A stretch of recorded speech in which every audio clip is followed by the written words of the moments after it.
का पति उस रात भटक गया और रात को उसने मेरे साथ वह किया जो मैं कई दिनों से उससे उम्मीद कर रही थी।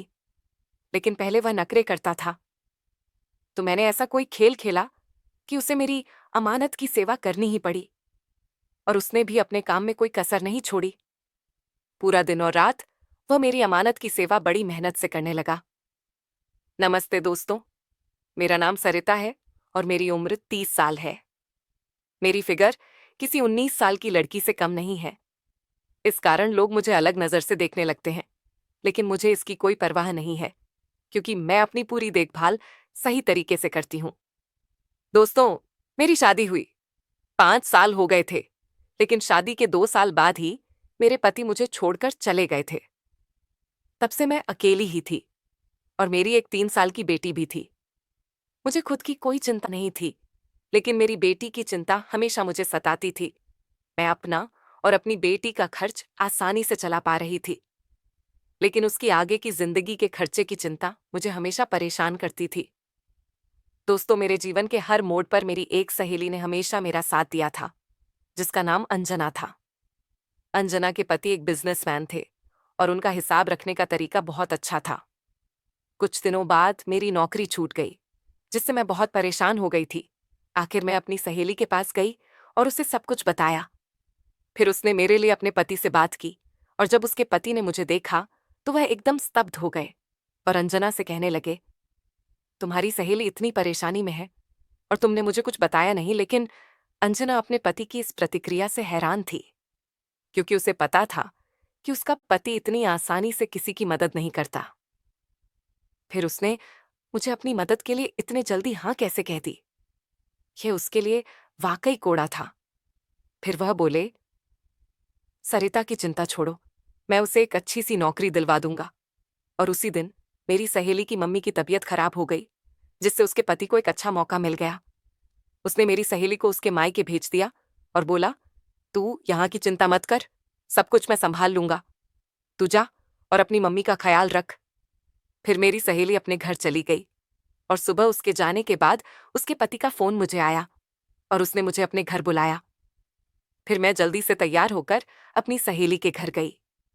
वहां मैंने देखा कि उसका पति आधे कपड़ों में सोफे पर बैठा हुआ था और पी रहा था। मुझे देखकर उसने जल्दी से सब कुछ हटा दिया और मुझे बैठने के लिए कहा। मैं बैठ गई। फिर उसने कहा, असल में मैंने तुम्हारे लिए एक अच्छी नौकरी ढूंढी है, लेकिन अगर तुम्हें और कुछ चाहिए तो मुझे बताना, तुम मुझे अपना ही समझो। मैंने कहा, ऐसी कोई भी जरूरत नहीं है, बस तुम मुझे नौकरी दिलवा दो, मैं तुम्हारा कर्ज कभी नहीं भूलूंगी। उसने कहा, मेरी पत्नी तुम्हारी सहेली है, तो क्या मैं तुम्हारा कुछ नहीं लगता? क्या मैंने उसे जवाब दिया, क्यों नहीं? फिर उसने पूछा, तो इसमें ऐतराज क्या है? और कहा, अब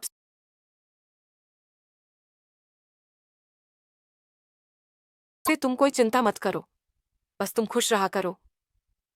यह सुनकर मुझे बहुत खुशी हुई, लेकिन मुझे नहीं पता था कि वह ऐसा कुछ चाहते हैं। फिर उसने पूछा, क्या तुम्हारे पास कोई ऐसा शॉर्ट ड्रेस है जिसे तुम कल के इंटर में पहन सको? मैंने कहा, नहीं, मेरे पास ऐसा कोई ड्रेस नहीं है।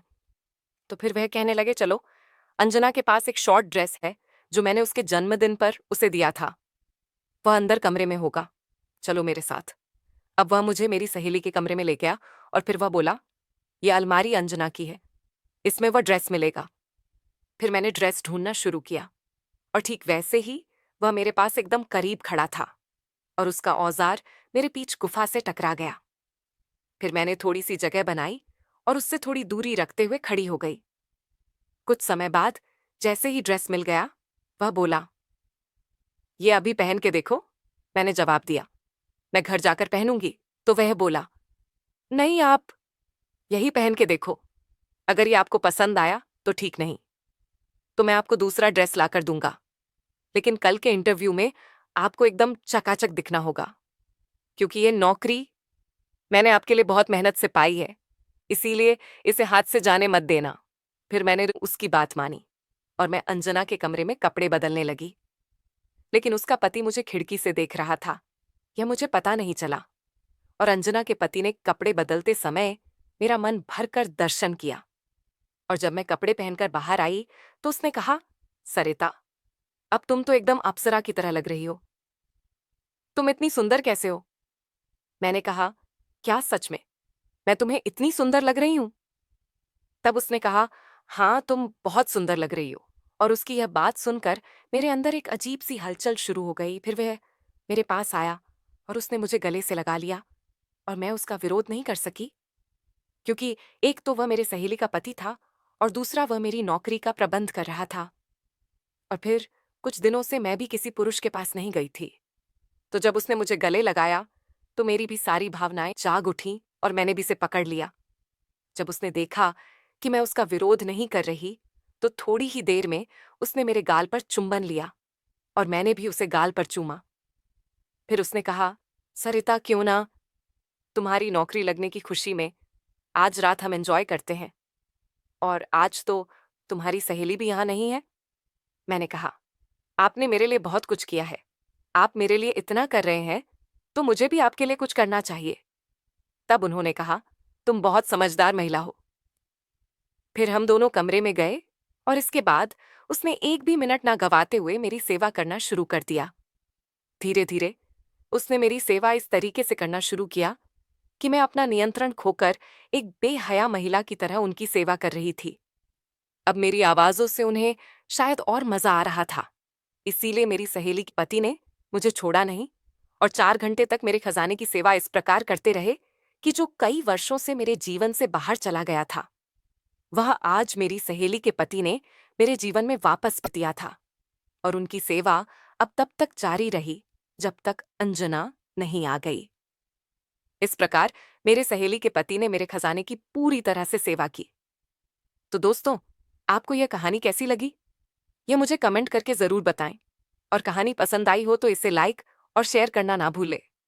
ऐसे ही और नए नए कहानियों के लिए हमारे चैनल को सब्सक्राइब भी कर ले। मिलते हैं एक और नई कहानी के साथ। धन्यवाद।